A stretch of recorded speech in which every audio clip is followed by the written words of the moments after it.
you, comprising center managers, supervisors, invigilators, to man the national examination. I also want to take this opportunity to appreciate the multi-agency team that endured early mornings and long hours. You really put in a lot of long hours to support examination administration. You were very vigilant, you monitored, you supervised, and that is the reason why we are here today to confidently celebrate the seamless and successful completion of this exercise. We would not have done what we did without the leadership and direction of our CS, who is the lead in our sector, the Cabinet Secretary, Professor Bitok, the NEC Council. They provided the necessary stewardship and coordination of the multi-agency efforts. Ladies and gentlemen, today marks a milestone on the academic journey of the 2025 candidates countrywide. I congratulate each one of them for their discipline, for their perseverance and determination that brought them to this moment. As you receive your results, candidates, I encourage you to see the outcomes not as an end, but as a foundation upon which you build the next phase of your lives. Remain focused, stay curious, and continue to pursue excellence. On grade 10 transition, allow me to say this. We want to assure parents that all teachers are prepared to receive the grade 10 CBE candidates who will join senior school from Monday. Our teachers are adequately equipped with the competencies, with the skills, and the confidence required to meet the diverse learning needs of our CBE students.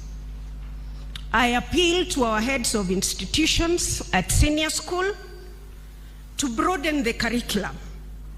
Of course, facilities allowing, we know some of you do not have the necessary facilities, to ensure that learners joining senior school have the necessary facilitation to explore their potential in all areas of the curriculum. The Commission is determined to address the existing teacher shortages in the new learning areas. With those very few remarks, I want to urge all of us to remain steadfast in our resolve to provide every learner in Kenya with quality, relevant, and inclusive education. I want to wish all of you a prosperous 2026. Thank you very much.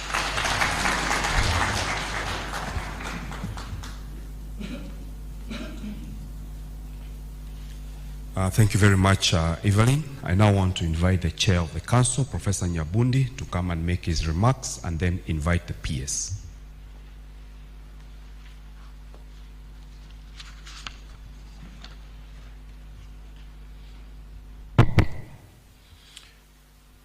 Good morning, all of you. I wish to recognize our CS, Honorable Julius Ogamba, our PS, Ambassador Professor Julius Bitok. My name is Professor Julius Nyabundi. See those Julius.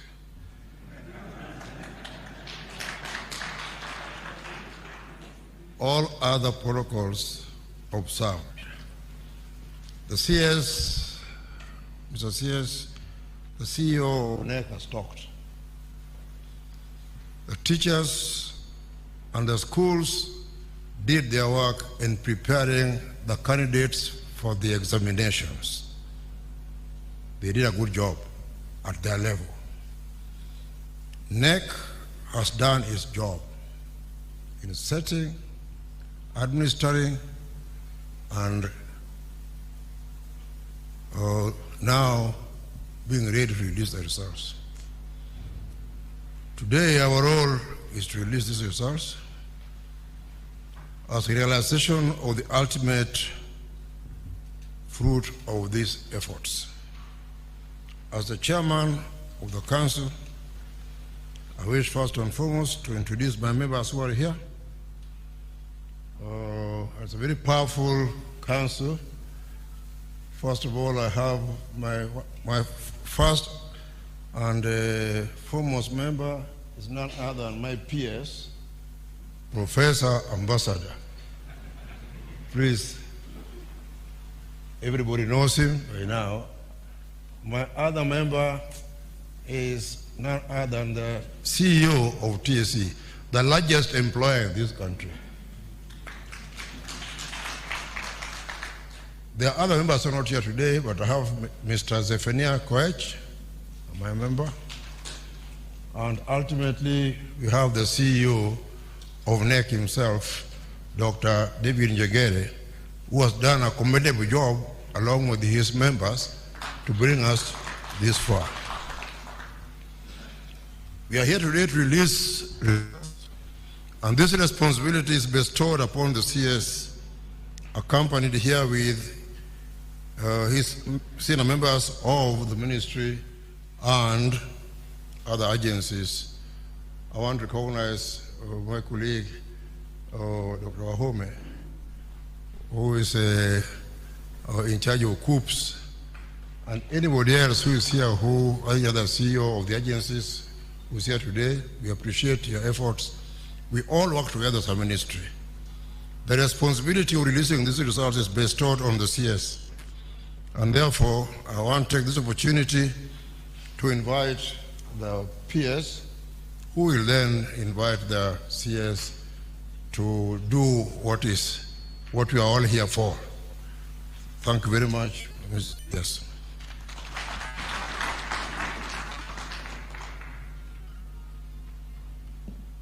Thank you very much, Chairman. Our Minister, Waziri Julius Migos, our Chair of NEC Council, Professor Julius Nyabundi, our CEO, NEC and CEO Kcse, all the protocols observed. Good morning. Allow me at the beginning, Waziri, to thank you for your excellent leadership in this sector. We have seen a lot of coordination, a lot of positives in terms of how you have been able to manage and coordinate the sector. I don't know whether what the chair of NEC will say, it is because of the Juliuses that follow each other. And the sector is really... I say this because I got a call from one of the stakeholders who is in here a few days ago and said, for the first time in many years, he told me he's 25 years old in the profession, he has never seen capitation released before schools open. It's a record thing. So, I'm new in the sector, but I'm home.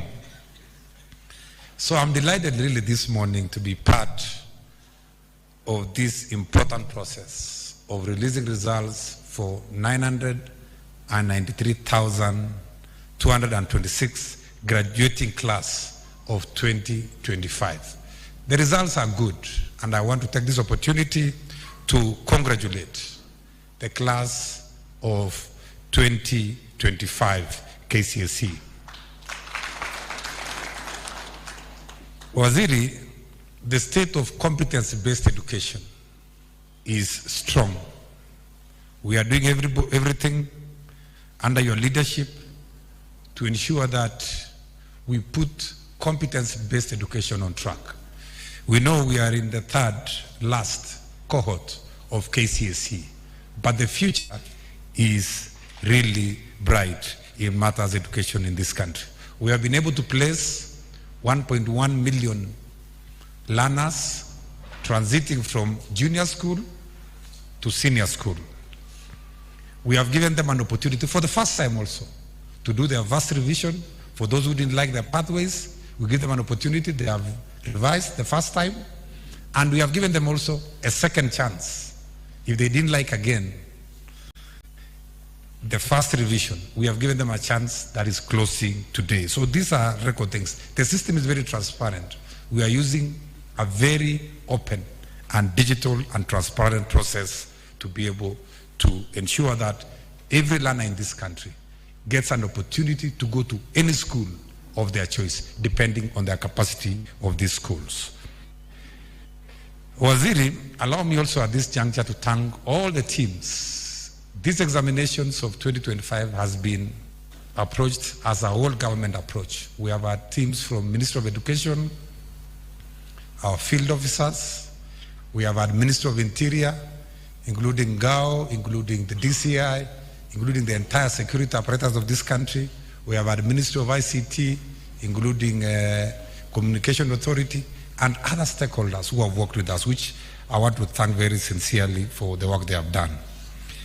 As I wind up, Waziri, allow me at this point to assure all our stakeholders who participated in 2025 exam that we are working very closely with Treasury and their dues will be paid as soon as possible. We are working on that.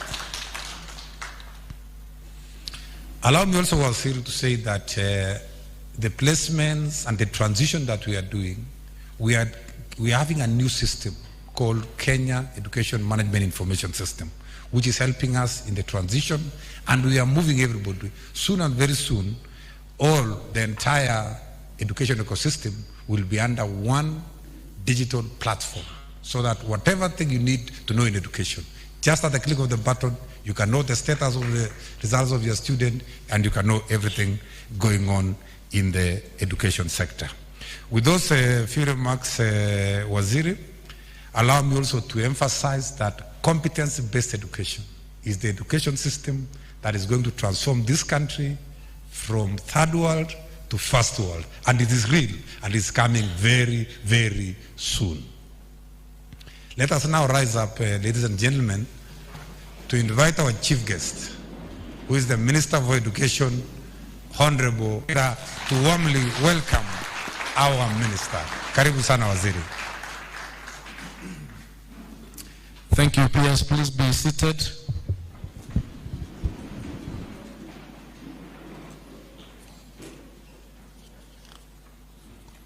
The Principal Secretary, the State Department for Basic Education, Ambassador Professor Julius Bitok, our area MP, Professor Phyllis Barto, the Chairperson of the Kenya National Examinations Council, Professor Julius Nyabundi, the Chief Executive of the Kenya National Examination Council, Dr. David Njengere, the Acting Chief Executive Officer of the Teachers Service Commission, Dr. Evelyn Mitei, the CEO of Kcse, Dr. Mercy Wahome, distinguished guests, ladies and gentlemen, good morning. Good morning again. Ladies and gentlemen, examination and assessments have always stood at the heart of education. They serve not merely as a measure of learning, but as a compass that guides the nation's future. As the Kenya Certificate of Secondary Education, Kcse examination draws to a close with the phasing out of the 844 system, we recognize its historic role in shaping generations of learners. Yet, education must always evolve to meet the demands of a dynamic world. The transition to competency-based assessment marks a decisive step forward, one that shifts our focus from rote memorization to the demonstration of skills, values, and knowledge that empower learners to thrive in the 21st century. It is in this spirit of transition that we gather today to mark the release of the results of the third to last cohort to undertake the Kcse examination, even as we celebrate the progression of the very first cohort under the competency-based education into senior school this coming Monday. This moment stands as both a culmination of a long-standing tradition and the dawn of a new era, affirming our collective commitment to assessments that not only measure achievement, but also nurture the competencies required for the future. Ladies and gentlemen, I wish to extend my profound gratitude to all sector stakeholders who year after year have demonstrated unwavering dedication in preparing our Kcse candidates and ensuring the successful and seamless administration of the national examinations. Their commitment has safeguarded the credibility of our examination system and upheld the high standards that define our education system.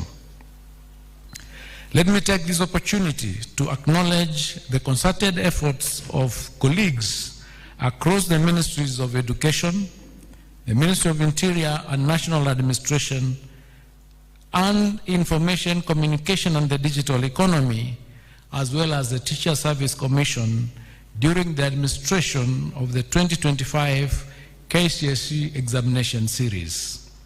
In the same vein, may I commend all the center managers, supervisors, and invigilators for their integrity and diligence that have made this examination cycle a success.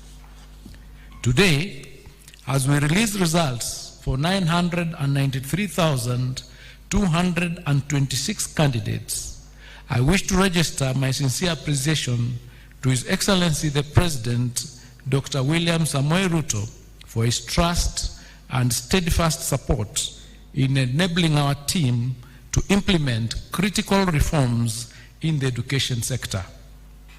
These reforms are geared towards transforming the delivery of learning and teaching in order to nurture and build every learner's potential and to equip them with the skills and competencies necessary for life in the 21st century.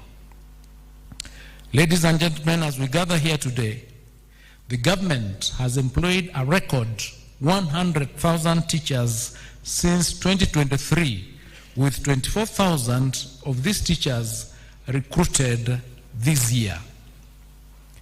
A record total of over 25,000 teachers have also been promoted. To better prepare our teachers for the rollout of the competency-based education, our teachers have been retooled and reoriented to the new system. The primary objective is to strengthen teaching and learning in our schools and consequently to improve our education outcomes. In order to enhance access, we are expanding infrastructure across our basic education institutions. In the financial year 2024-2025, we built a record 23,000 classrooms across the country to support the transition of the first grade 9 cohort. This year, we will construct a total of 1,600 laboratories in various senior schools in order to support practical learning. To anchor these reforms on a solid legal and policy foundation, we will soon be presenting a sessional paper and 11 bills to Parliament for consideration and enactment. Once passed, this will help entrench efficiency and effectiveness in our education system and affirm its competitiveness globally. We also continue to support our learners with capitation in fulfillment of the government's obligation to provide free and compulsory basic education.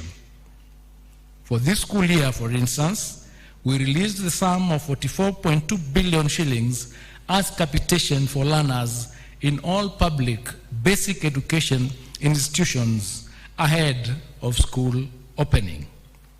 This is the first time that capitation has been disbursed before schools open.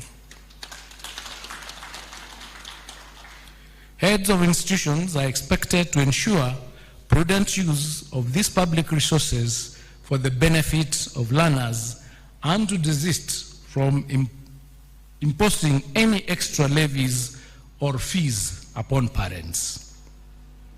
The candidates whose results we release today are now expected to transit to tertiary institutions, either in universities or TVET institutions.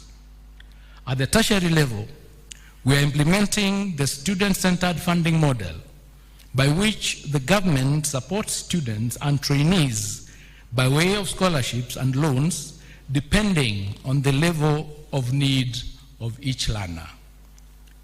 To enhance access and affordability, fees for academic programs in our public universities have also been rationalized by between 15% and 40%, so that the fees for university education programs range from 5,800 to 75,000 per semester, depending on the program of study. I call upon all eligible candidates, therefore, to apply for placement to programs of their choice once the process starts. I now wish to provide an overview of the performance of the 2025 Kcse examinations cohort. Ladies and gentlemen, during the 2025 Kcse examinations, 993,226 candidates sat the examination compared to 962,512 candidates in the year 2024. This represents an increase by 30,714 candidates, which is an increase of 3.19%. Of the 993,226 candidates who sat the 2025 Kcse examinations, 492,012 were male, while 501,214 were female, representing 49.54% and 50.46% of the total candidature, respectively. This is the second year in a row since inception of the Kcse examinations that female candidates are more than male candidates. However, 10 counties had a significant entry of more male than female candidates. These were Garissa, which had 66.24% to 33.76%.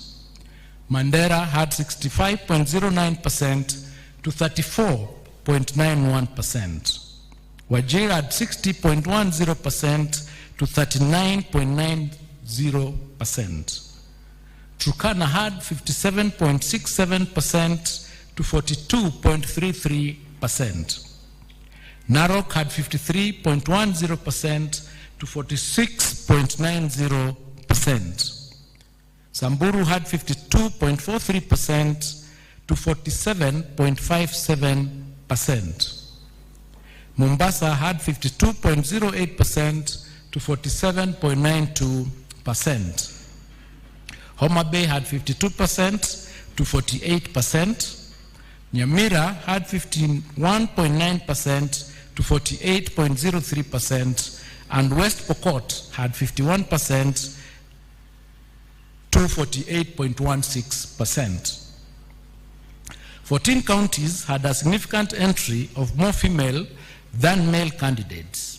These were Vihiga, which had 55.905% to 44.10%. Elgeyo Marakwet had 55.06% to 44.94%. Kisumu had 53.87% to 46.15%. Kiambu had 53.23% to 46.77%. Kwale had 53.19% to 46.81%. Nairobi had 52.90% to 47.10%. Kakamega had 52.47% to 47.53%. Meru had 52.22% to 47.78%. Isiolo had 52.21% to 47.79%. Uasin Gishu had 52.14% to 48.26%. Busia had 51.72% to 48.28%, and Tharaka Nithi had 51.57% to 48.43%. 23 counties, however, recorded near perfect gender parity, which counties were Lamu, Marsabit, Embu, Tana River, Laikipia, Kcse, Baringo, Migori, Trans Nzoia, Nandi, Kajiado, Taita Taveta, Kericho, Siaya, Kilifi, Bomet, Nyeri, Nyandarua, Murang'a, Nakuru, Kirinyaga, Bungoma, and Makueni. The number of candidates aged 16 years and below increased from 20,546, which was 2.13% in the year 2024, to 26.391 or 26,391, which is 2.65% in the year 2025. The highest percentage of candidates registered for 2025 Kcse examinations were within the appropriate age bracket of between 17 and 19 years, constituting 716,048, which is 72.02% of the total candidature. In the year 2025 Kcse examinations, 17 subjects recorded a significant improvement in performance, similar to the number of subjects that recorded significant improvement in 2024. 11 subjects recorded a significant decline in performance in the year 2025 compared to 10 in 2024. Female candidates recorded better mean score performance than male candidates in the following 6 subjects. That is English, Kiswahili, Kenya Sign Language, Home Science, CRE, and Art and Design. Male candidates recorded better mean score performance than female candidates in 11 subjects, namely Mathematics, Alternatives A and B, Biology, and Biology for the Blind, Chemistry, General Science, History and Government, Geography, IRE, Building and Construction, and Business Studies. The performance of male candidates was comparable to their female counterparts in the following 7 subjects: Physics, Agriculture, Computer Studies, French, German, Arabic, and Music. The number of female candidates registered in the following 5 subjects was too small to allow for a meaningful comparison of performance with their male counterparts. That is metalwork, power mechanics, electricity, drawing and design, and aviation technology. As has been the case since 2023, Kcse examination, the 2025 Kcse examination results have been graded using the reviewed grading system, in which the overall grade at Kcse examination considers mathematics the best performing language among English, Swahili, and Kenyan Sign Language, and the best performed 5 subjects. There were 1,932, which is 0.19% candidates who obtained an overall mean grade A plain in the year 2025, Kcse examination. This is an improvement as compared to 1,693, which is 0.18% candidates who scored plain A in 2024. The number of candidates with direct university entry qualifications of mean grade C plus and above was 270,715, which is 27.18% in the year 2025 Kcse examination. This is an improvement compared to 246,391, which was 25.53% in the year 2024. The number of candidates with grade C minus and above was 507,131, which is 50.92% in the year 2025 Kcse examination, compared to 476,889, which was 49.41% in the year 2024. The number of candidates attaining a pass grade, which is grade D plus and above, was 634,082, which is 63.67% in the year 2025, compared to 605,774, which is 62.76% in the year 2024. National schools produced the highest number of candidates with an overall mean grade of A, which was 1,526, followed by extra county schools, which had 197, and private schools, which had 185. Sub-county schools, however, produced more candidates in the category of C plus and above compared to county schools, accounting for 72,699 and 36,600 respectively. I wish to reiterate that our stand on the integrity of examinations in November last year, we indicated that there were reported cases under investigation and that action would be taken upon conclusion of the investigations. At the conclusion of the Kcse examination, 1,180 candidates were found to have been involved in examination irregularities. Consequently, and in line with the applicable law and regulations, their examination results have been cancelled.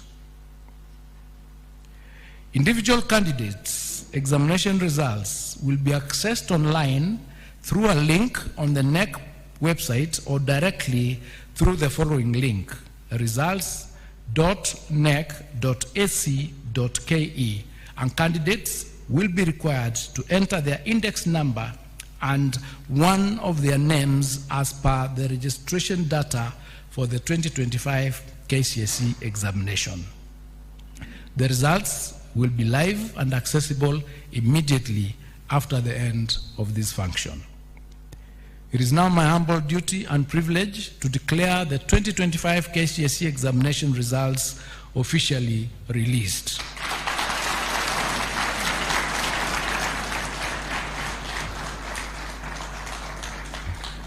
I wish all the candidates success in their future endeavors, and to all of you, Happy New Year, thank you, and God bless you.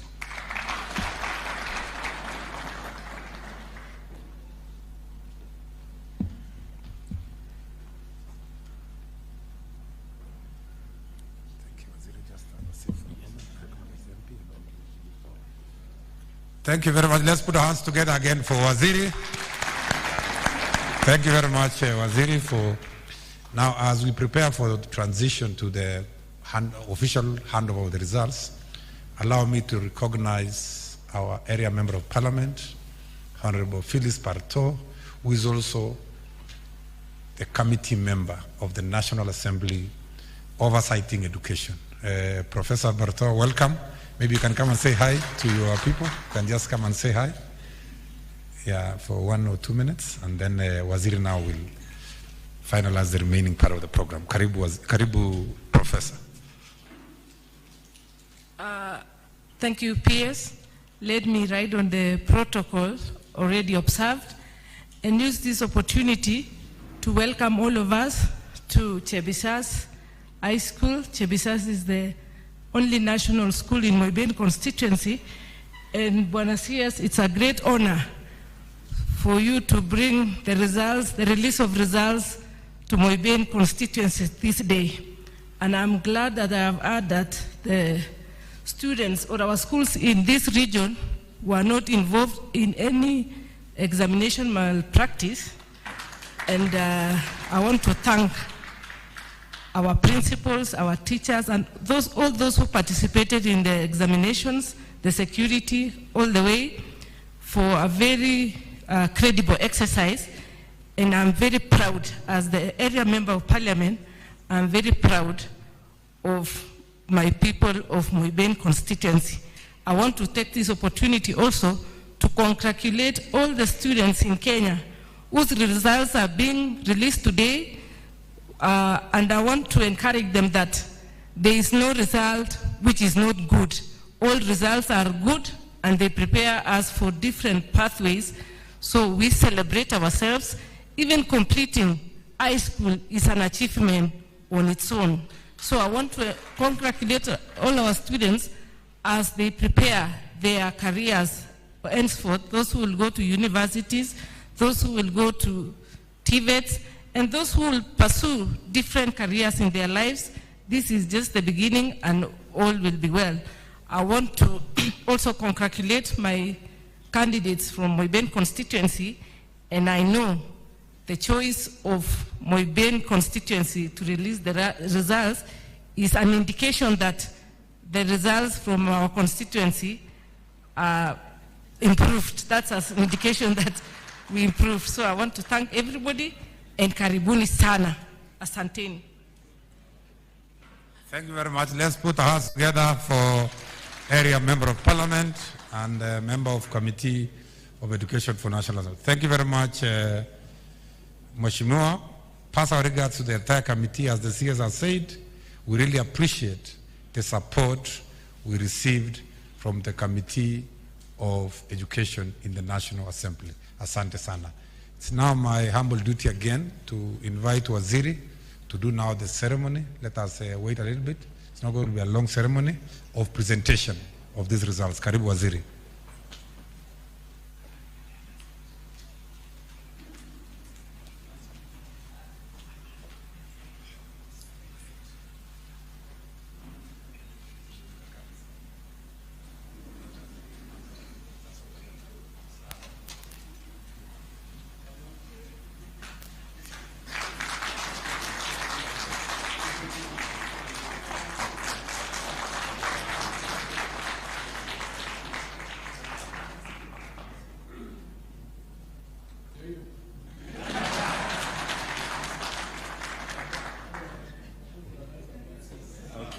Thank you very much, everyone. We'll now have the final prayer and the person doing the vote of thanks.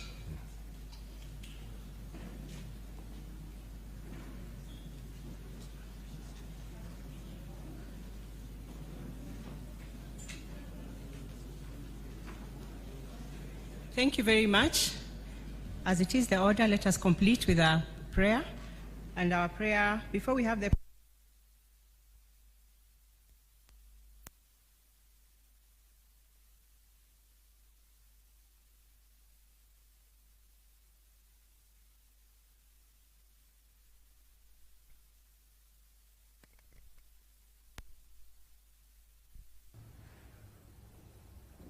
that's it.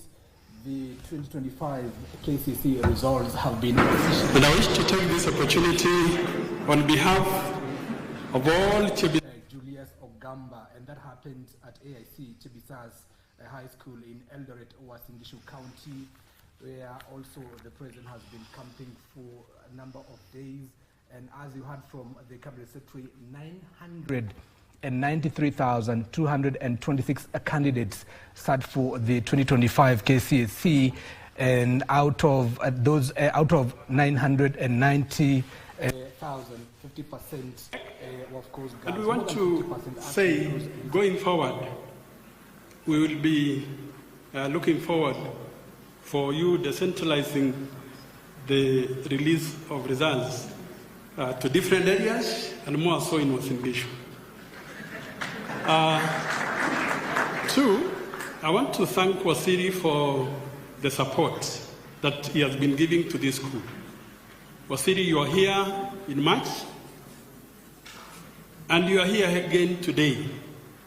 And going by your word that you